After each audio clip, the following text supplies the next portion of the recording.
And we feel like there's nothing I can do that'll actually make a difference, but there fucking is. And it's banding together and talking about it and being loud, like being loud about it. For generations, women were shamed for trusting themselves, sensing things before they happen, and believing in their own power. No one encouraged them to embrace it until now. Welcome to Trust Yourself.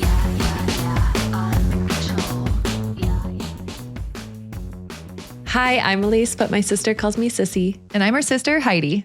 And today our content is going to be a little bit different than usual because, well, frankly, I can't find it in myself to talk about something uplifting when that feels like a farce. Yeah. Heidi, are you ready for this? I'm ready for this. Yes. Yeah. So today, Heidi and I are going to talk about how the state of our nation, the United States of America, is impacting not only other nations, but also our very precious nervous systems. And if you're an empath like me, you're probably wondering, how the fuck do I get through a day without feeling rage, heartbreak, and despair? I mean, you don't even have to be empathetic to feel the weight of these circumstances. I don't think we all feel it. Yeah. And I think a lot of us are in this state of like, we want to do something. We don't know what we can do. And we feel insignificant because they have made us feel insignificant. And we feel like there's nothing I can do that'll actually make a difference, but there fucking is. And it's banding together and talking about it and being loud, like being loud about it. And so that's what we're going to do today. We are going to be a little bit loud. So on the agenda today, we're going to first discuss the general state of Minneapolis right now in the days after Renee Good's murder by an ICE agent. Then we're going to talk about ways that our nervous systems are responding to this escalating environment, how Heidi and I are trying to ground ourselves during this time, and some helpful tips on how you can respond depending on your own fight or flight trauma response. So we'll give you some options about that, but we're also going to wrap up the discussion with the importance of discernment and intuition during times where we don't even know what's real anymore. Yeah. For real. And we do understand if you feel the urge to skip this episode. I totally get it. However, I implore you to stay if you're willing, have an open mind, and consider listening without judgment. We need everyone's voice in this today.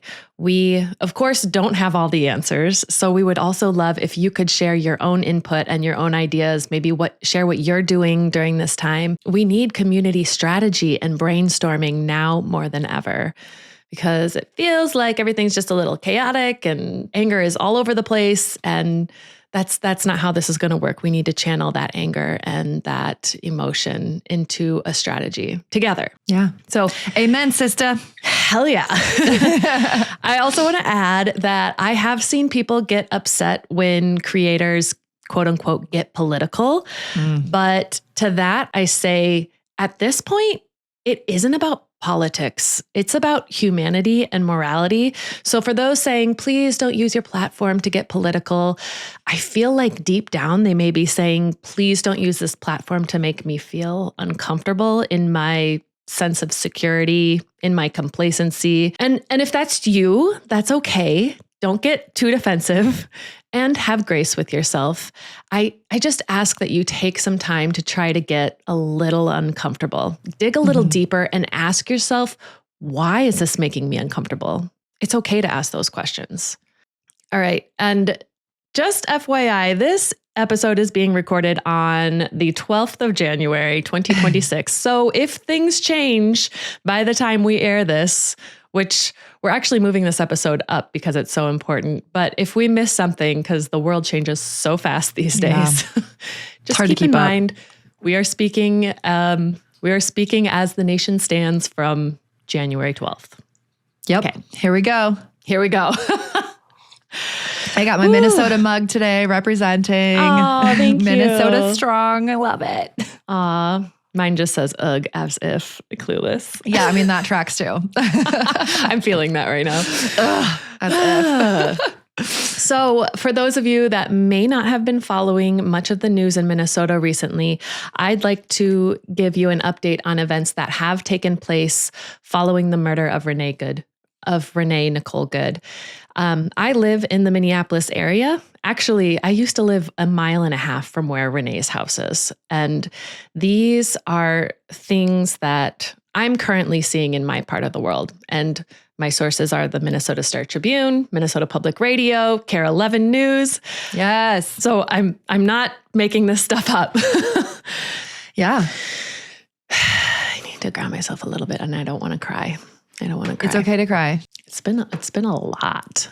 Yeah.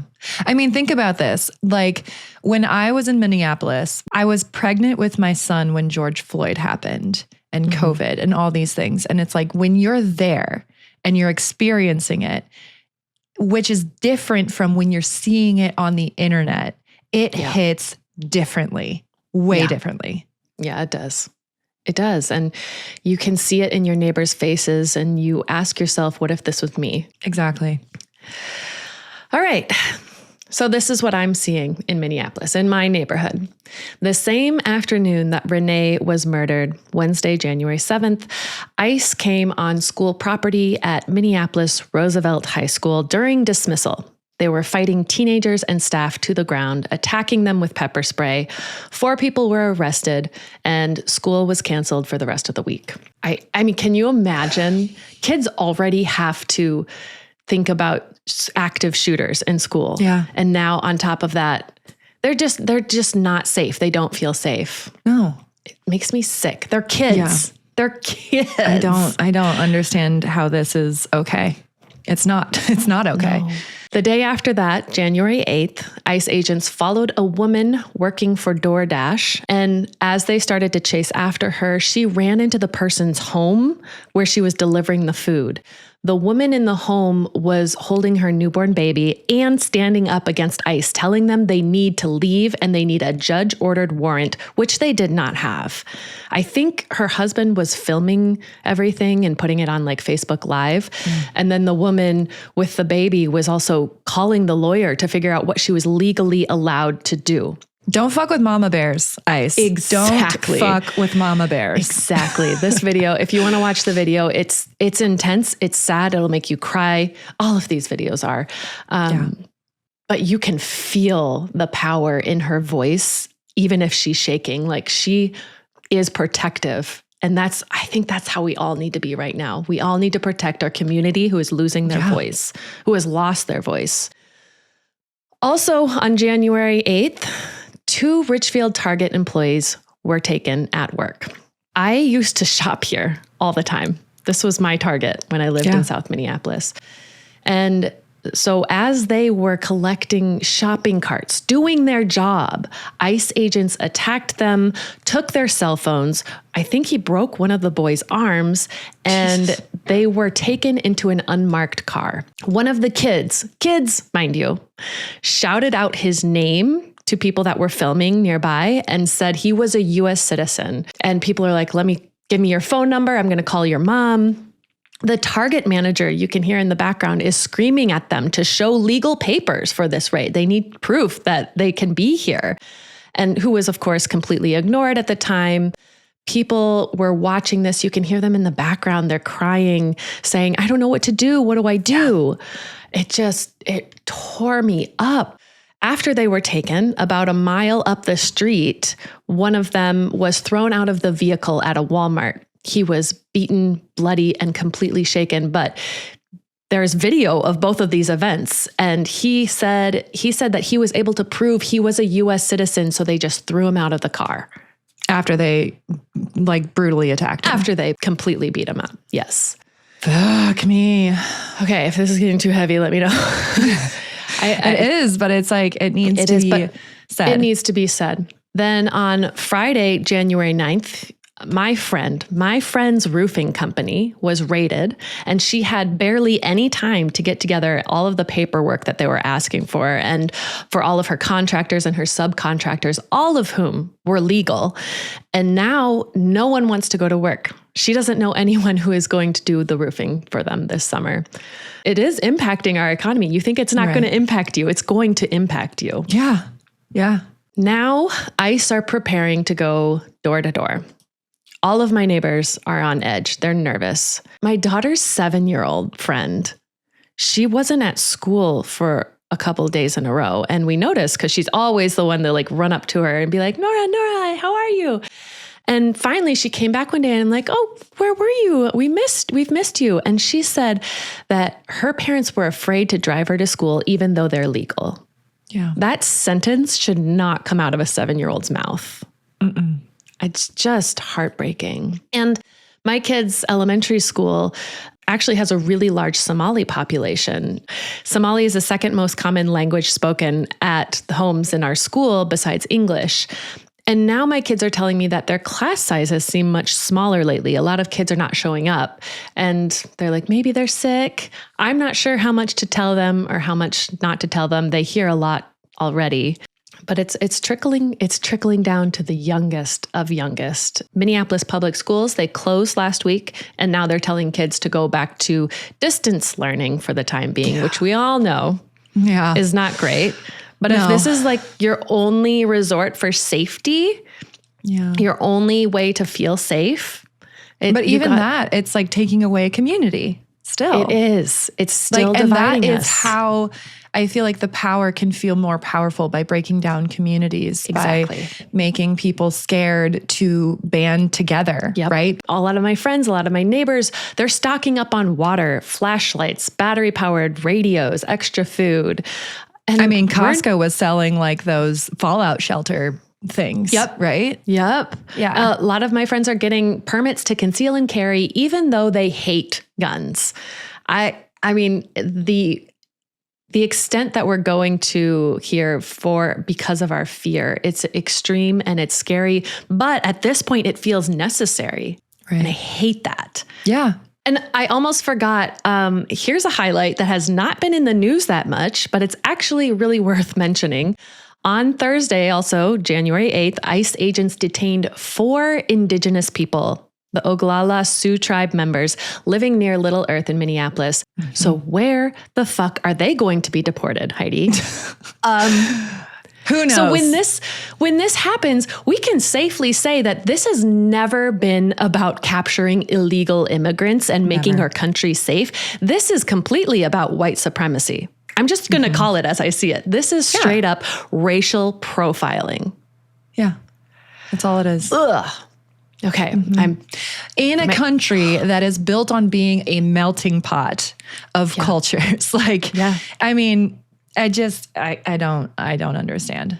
It's hard to understand. It's hard to comprehend, but it's important that we keep ourselves informed, and it's important that we don't give up. Yeah.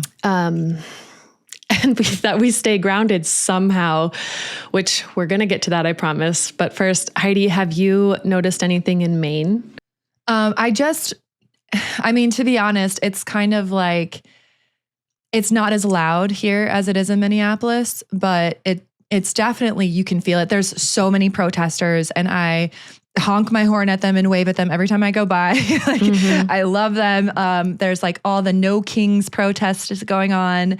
And then, I was in a bathroom at a coffee shop, and it has signs in the bathroom stalls, like, if you see an ICE agent, call this number, and all these things. So it's like, it's here. It's just not as loud, but it's definitely, you can feel the undercurrent of people being angry and people being scared. Because of all these things, I cannot sleep. I cannot rest. I feel like my body is in constant fight or flight. And there are not enough meditations, sound bowls, incense, therapy, coloring books to ground me right now amongst all this chaos. And I try to laugh it off sometimes, but that feels wrong. Also, that feels wrong too. And what's even more devastating is that our Black and brown brothers and sisters have been saying this is how they feel and this is how they've lived for centuries. And we've never really truly acknowledged it. Yeah. And for that, I give a collective, sincere apology. Even if we see it, most of us have been afraid to leave the comfort, the safety, and the privilege of the color of our skin that it provides us. I think it is long overdue that we start speaking out for our communities, because they've been screaming. all along. They've been screaming on their own for long enough. And it is time for us to amplify the call and to use our voices now when they can't. But this reminds me of an incredible poem that I've heard recently. And it's called First They Came. And ironically, it was written in 1946. So it's a post-war piece by the German Lutheran pastor Martin Niemöller. I'm just going to read part of it real quick because it's important. First, they came for the communists, and I didn't speak up because I was not a communist. Then they came for the socialists, and I did not speak out because I was not a socialist. Then they came for the Jews, and I did not speak out because I was not a Jew. It goes on. And then they came for me, and there was no one left to speak out for me. Ooh, damn. Goosebumps, right? Yeah, I did get goosebumps. This is still just as powerful today. Yeah. I mean, we can't let history repeat itself to this extreme again. We just can't. And never underestimate the power of your voice, and never give up on your community. So I think that was a beautiful piece of poetry. But Heidi, you have recently told me about some creative writing that you did, and I would love to hear it. I mean, sometimes I just have to put pen to paper and let things pour out. And I didn't know where this was going. It's like a 12-page long thing. I'm definitely not reading the whole thing. But there's this section here that I think is important. And it talks about how we need to start looking up. Because when we look up, we want to see love on our streets, not hate as cold as ice. But if it's going to be there, I'd rather it be melting. Let it burn with the heat of our massive love. So when you ask, what can I do? It's easy when you look up. See love, spread your love daily in any way you can. Make sure it starts with you and loving you and trusting your gut, your own intuition, which turns out it's not woo-woo. It's actual science. And then I went into the telepathy tape, so we're gonna stop there. You gotta let your brain flow, and that's where it goes. That's where it goes. It felt like, there was an earlier bit in there too about how we need to look up from our phones, because our phones are basically, the technology is stealing our attention to distract us from what's actually happening on our streets. But now that people are using our phones to actually document what's happening on our streets too, it's like, yes, you can see it in your phone, and then you will see it when you look up too, because even if it's not happening in your town, your city, it could eventually. We cannot assume it's not going to happen on your block. Right. Well, it's very clear that we are to this point where we are all being affected, Heidi, like you said, mentally, emotionally, physically. We can't unsee the things that we have just seen, and we can't go back to what was normal. And because of that, we feel broken, we feel scared, we feel anxious. And when our anxiety and our anger have no outlet, that feels paralyzing. Like, what do I do? How can I help, but also feel safe? So I want to talk about ways that we can help regulate our nervous systems during this difficult time. So what is happening for most of us right now is that our bodies are perceiving a very real and very big threat. And when that happens, our nervous system can go into the sympathetic state, meaning that our palms get sweaty, knees weak, arms heavy. Mom spaghetti. Oh my God, that was stupid. Pupils dilate. You're getting ready to fight a tiger, right? Or flee from one. So our response is that fight, flight, or freeze. It's our natural instinct that we have adopted in order to survive. And in order to start to regulate, it helps if you can first identify which response your body is choosing right now. Is your natural instinct to run away from everything, to try to avoid conflict? Do you just feel paralyzed? You can't do anything? Or are you the one who needs to move your body, take action against what is threatening you? I also think it's important that we don't shame any of these responses. Yeah, they're all correct responses, exactly. To be honest. One is not better or worse than the others. So if we are working with our own response for the best outcome, I can do so much better. in the flow of my nervous system where I feel safe right now. Yeah. All right. So for those of you who have the freeze or flight response. So you either feel paralyzed or you want to retreat somewhere far away. First, I want you to know, again, staying at home does not mean you are weak, selfish, or complicit. And the shame behind it is what's keeping our nervous system stuck. So we definitely first need to release that shame about not being on the front lines. We need to tell ourselves this. We need to say, my body is trying to protect me. Rest is not abandonment, and I am allowed to recover. So even if you do go on the front lines and you just need a break, like, I am allowed to recover. I feel like also it's hard for you to do anything when your nervous system is fried. So you have to take a beat first. You need to. And actually, as you're talking about that too, I'm like, maybe I'm actually flight because I'm like moving to Dublin and being like, I'm never coming back. Well, so I'm just running away. Kind of in the works before everything it really escalated. But I mean, I've also thought about that too. How nice would it be to just run away? But at the same time, that is not also should not also be looked at as shame, because you're doing what's right for you, and you could probably do a lot more help over there as well. Yeah, maybe band together more people and exactly fight from overseas. The rest of the world isn't quiet either. They're helping as well.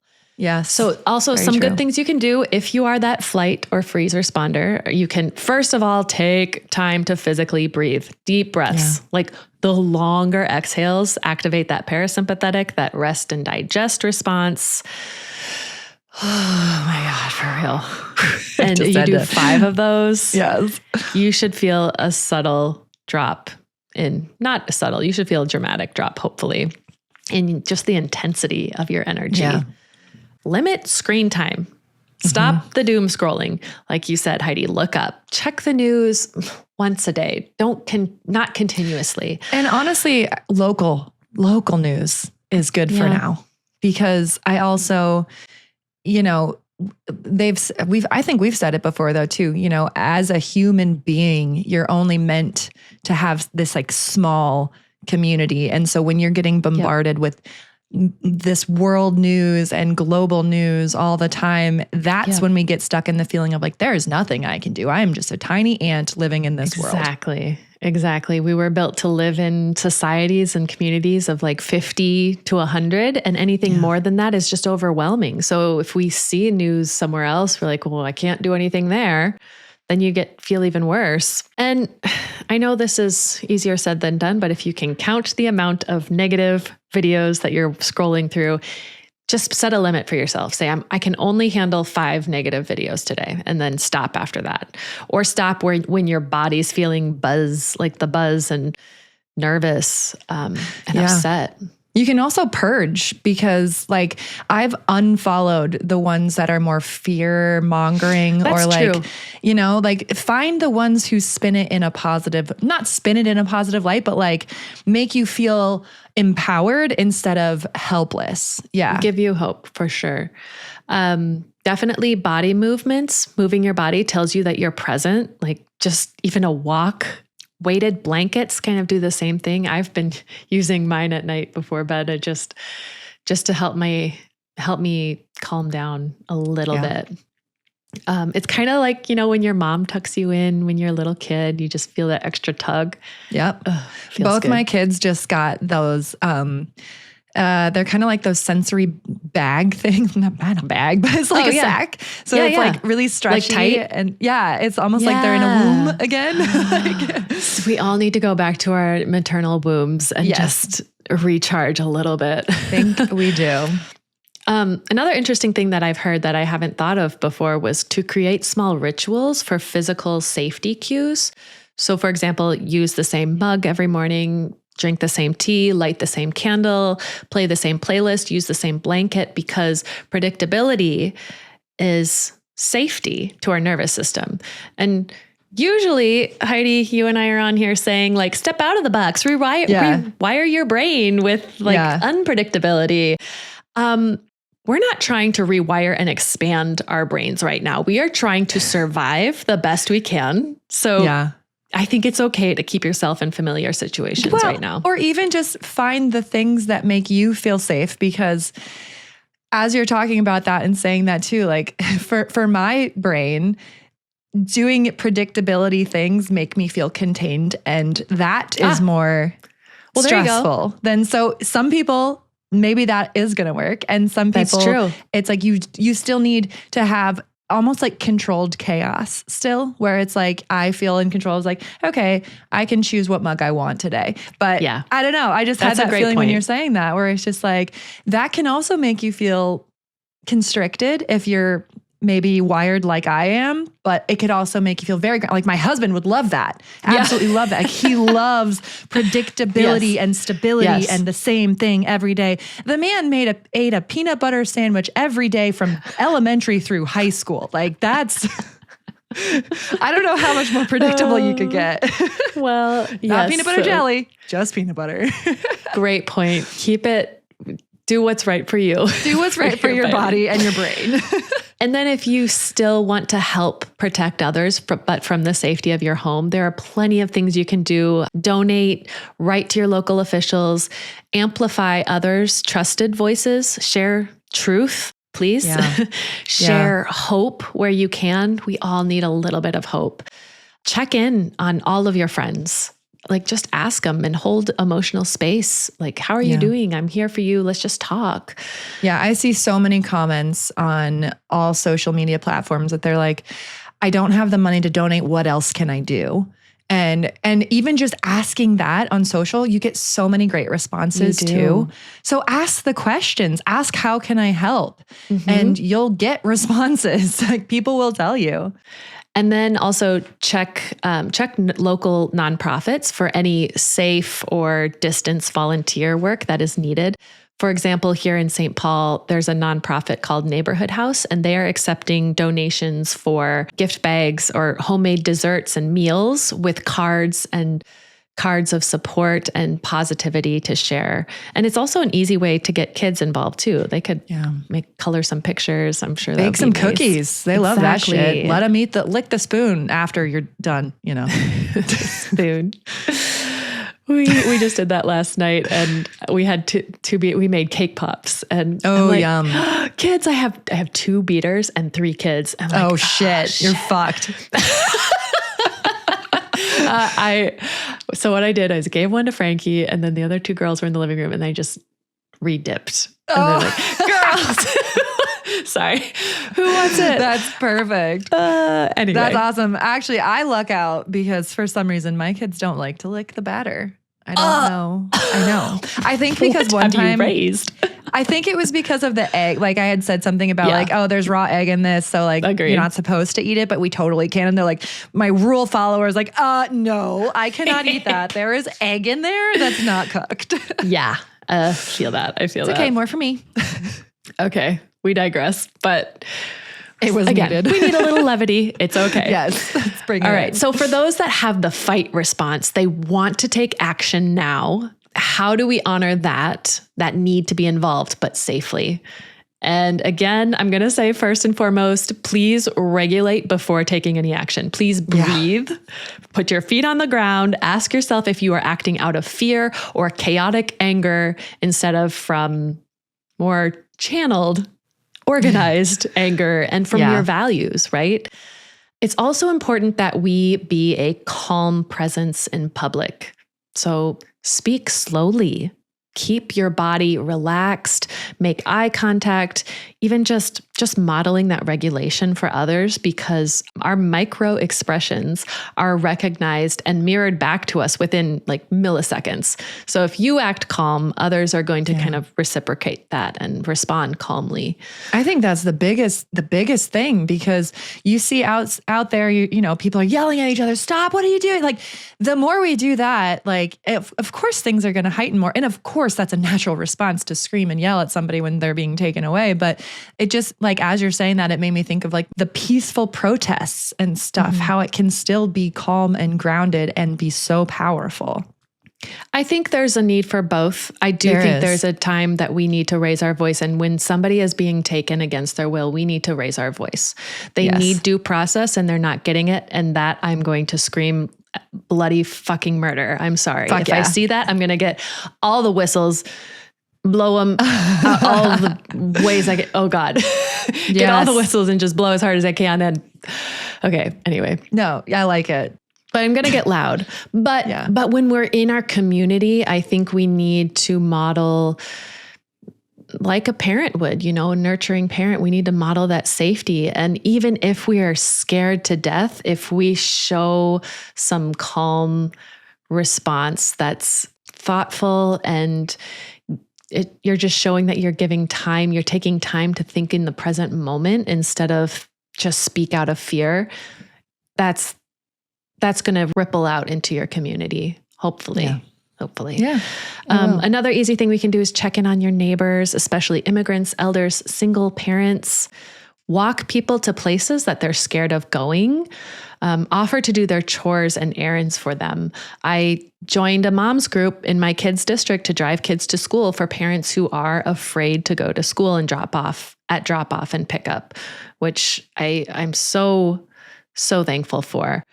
If you do want to go like front lines, take a quick class on legal observation training to learn what to do and what not to do when observing at ICE raids.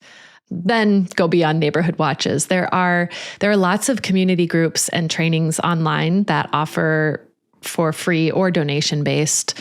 And it's really, really helpful because things can easily escalate and we need to know our legal rights, which even those are being questioned right now. Yeah. So be safe. Be safe. Be safe out there. Support peaceful courthouse observations too, that just have that public accountability, right? So many, I feel like a lot of agents are coming in as people are going in for their citizenship hearings. They are following due process set forth by our Constitution, and that is being stripped from them. Those rights are being stripped. So sit in there.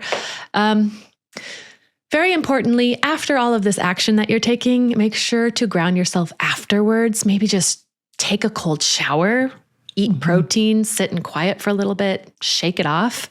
We don't want this to sit with us for longer than it should. We need to make sure we can still detach a little bit, even if that's like throwing on a really silly, like an old sitcom that you used to watch or something, or a ghost hunting show. Yes. It's okay to detach a little bit. You need to in order to recharge and recoup for the next day you go out. Yeah. Yeah.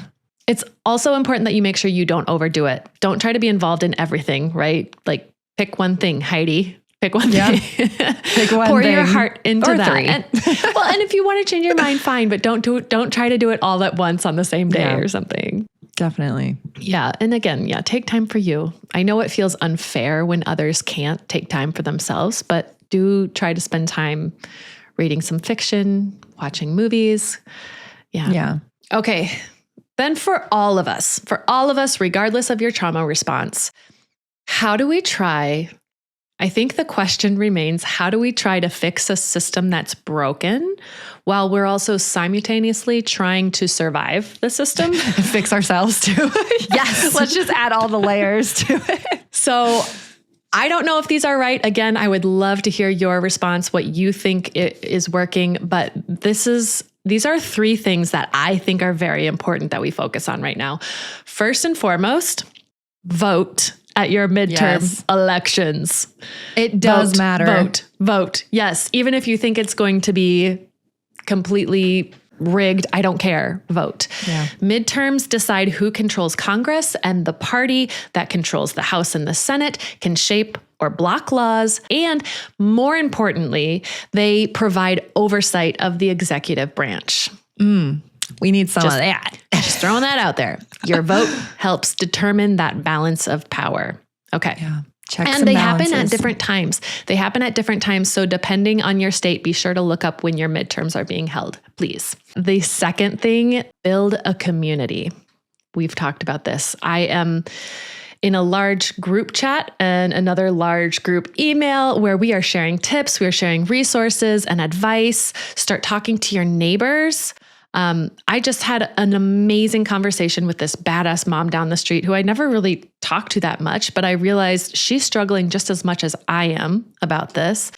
And now she's like on my list of safe people I can chat with if I ever need it. But building that community that you can trust, if anything, it can start to give you hope again, and hope. And there is a lot of hope in organizing, right? Yeah. Making plans. You know that poster? And it's sorry, my brain's poster? very visual today. No, it's not a cat, but it's like little fishes and then like the one big fish. And it's like, don't panic, where all the fish are scattering. And then it's like organize. And then they turn and all the little fishes come together and they turn into a bigger fish than the big fish. And then they go to eat the big fish. So it's like, don't panic, organize. Yes. And it's like, that's the way to do it. Okay. I don't fully remember that, but exactly what it looks like, but it makes sense. But as you were talking about that, it reminded me of Finding Nemo when Nemo is telling the dad and Dory to like swim down. It was all chaos and the fish are caught in the nets and they're like, just swim down. Instead of going every which way, sideways, up, down, we all need to go the same direction. Yes. And it might seem like it's scary, but go down and then the net breaks. So many great visuals. Breaks. Oh. Yes. Also, Bugs Life. Bugs Life. God, remember that? Fuck yeah, Bugs Life. This was like our this is our conditioning, right? Yes. Because it's like, Disney actually helped us. This is how Disney was preparing us for this moment in time. This is the millennial moment of the Bugs Life, where it's like all the grasshoppers being like, haha, we're gonna get those ants, and they're like, it's just one puny ant. Yeah, it's just one puny ant. Boom, what happens if all of them go and attack you? You're gonna get hurt. Yeah. Yes. There are so many more of us than there are of them, like you said. And because of that, you don't have to be big and mighty on your own to do big and mighty things. Thanks, Disney. Community. All right. So vote, community. The last one, super important. Learn discernment, for fuck's sake. I'm sorry. Come on. Follow your gut, AKA trust your intuition. There is so much fake news, so much AI, so many lies, so much gaslighting happening all around us from all levels, right? And all sides. It's insane. And it's only getting worse. I've seen a lot of debunking videos, which I kind of fucking love, by the way. Like there was this one video that it was like, this is in Minneapolis, but really it was like in New York City 3 years ago or something. So it's very important to figure your shit out. There's videos on both sides for sure that are wrong. And we need to know that. I mean, I can go with the primest of prime examples, the murder of Renee Good. We all saw the videos, right? Mm-hmm. The problem is that both sides are saying it's blatantly obvious for different reasons, right? Mm-hmm. Here in Minnesota, most of us are saying it's blatantly obvious Renee was turning her vehicle away. Then you have the White House saying it's blatantly obvious that she was attacking the ICE agent. Well, I've also seen people are like, the comments that I've seen are like, well, why was she running from ICE? Well, why didn't she stop the car? All these things. And it's like, whoo, I have to take a step. Right. I have to take a step. Well, and in those moments, we need to shut off the world. We need to turn off the comment section, tune out what's happening, and just watch it for ourselves and listen. What does my gut tell me about this? How does this make me feel? And what's really interesting is that I read that there's a deeper psychological reasoning for the discernment over what actually happened in the video, that many of us have been conditioned to believe that truth comes from people in positions of authority, right? That makes sense. Like our parents, teachers, leaders, we choose to believe what they're saying rather than from our own lived experience. And over time, this leads us to distrust our own perception, to shrug it off as, oh, it's unreliable unless it's validated by authority, right? So now, instead of like when we sit and we watch these videos, instead of asking ourselves, whoa, geez, what did I just watch? We're actually saying subconsciously like, oh, what am I supposed to see here? What's safe, you know? And so when our direct experience with our own two fucking eyes conflicts with what an authoritative explanation is, we often reinterpret or dismiss what we witnessed altogether. Like, oh, that's right. Clearly clearly she was attacking the ICE agent. Yeah, she was definitely running away. So that must mean she was guilty of something. Yeah. So without discernment, people don't see what it is. They see what they've been told to see. Yeah. So, yeah. I know. I mentioned this in our social media reel, but I think it's worth restating.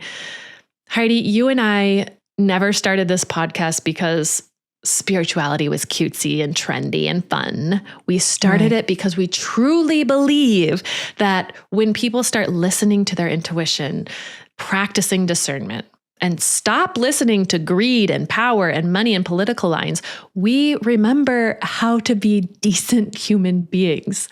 We can finally see each other with empathy as who we've always been, human beings first. It's okay I think it is okay to ask these questions. You know, I see the comments, and while they do trigger my immediate anger, I can also see why people are asking, like, okay, well, why was she quote unquote running from ICE, or why were they trying to get to her anyways? She must have been doing something wrong. Like, those questions can make sense, but I think it is important to understand the whole story too, so that you can put that together yourself, right? But you have to find the right sources. And I think that's the hardest part right now with social media. And I think that we're trying to do a good job of just documenting things as they happen, while they're happening. And the people that are getting their phones out and documenting, it's not for the likes and the shares and the following. It's for showing the truth of like, here, we've been saying this shit is happening and it's not okay. Here's proof. And then when you go put it out there, and then more people are like still saying, well, there had to have been something wrong still. Right. That's not living in discernment. That is living in the narrative that the powers that be, have been putting in our head of, you know, exactly what you just said, Sissy, where it's like they're controlling the narrative. Discernment is the number one thing right now that we're not just losing because of news outlets and political divide. We're losing it also because of, you know, ChatGPT, AI is thinking for us. We need to start thinking for ourselves. Okay. And don't be afraid to ask questions. So if you're struggling to just feel yourself again, if you're struggling to even tap into like what even feels right, because you're just so bombarded with all of this news that you're like, is this even real? I don't know what's real and what's fake anymore. Then now is the best time to start reconnecting with yourself and your inner wisdom. And that's what we can help you do. We've got our SOS calls. It's an hour with both me and my sister. Not sure how much longer we're going to continue doing these, because I'm moving to Dublin, guys. And so that time zone difference, just, you know, pushing that out there. If ever there is a time that you really need to start practicing discernment and tapping into your intuition, it's now. So sign up for an SOS call. We will help teach you how your intuition speaks to you so that you can start hearing it, because it's already been speaking. But if you're not knowing how it's speaking to you, you could be totally missing it on a different wavelength. So we'll tune you in. We'll turn up the volume, and we'll teach you how to really start trusting your gut so that you can make these really strong decisions, because you know in your gut for it to be true. Yeah. I'm going to put the links in the show notes for that to sign up for an SOS call. I'll also put in a link to a meditation that I created, because I know some people just want to try and ground themselves, and that works for some people. I know not everyone. So if you know you don't like meditations, don't even try. Just don't. All right. So Heidi, do you want to do a tarot for the week? I do. And I specifically had my moon deck being called to me. So let's see. I feel like we need some lunar mother energy of like some groundingness, but also just like, I don't know. To me, moon is just the energy of like soft feminine, but also just so strong.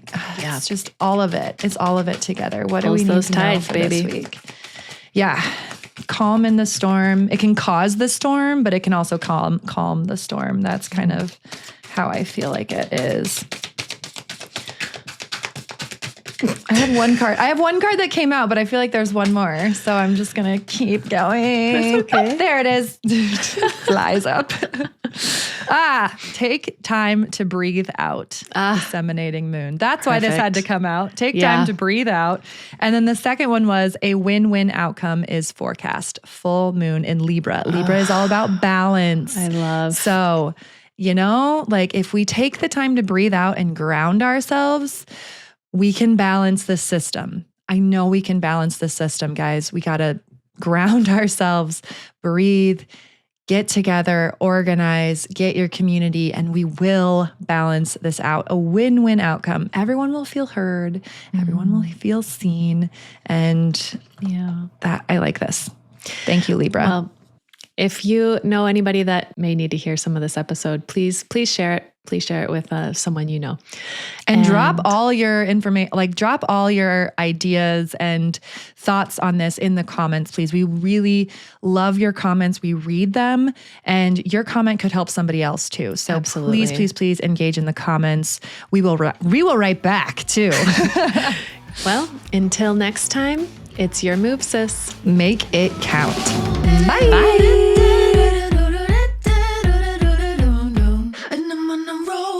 Go have some tea, sit and ground yourself, and then go fuck shit up. I'm going to go fuck shit up.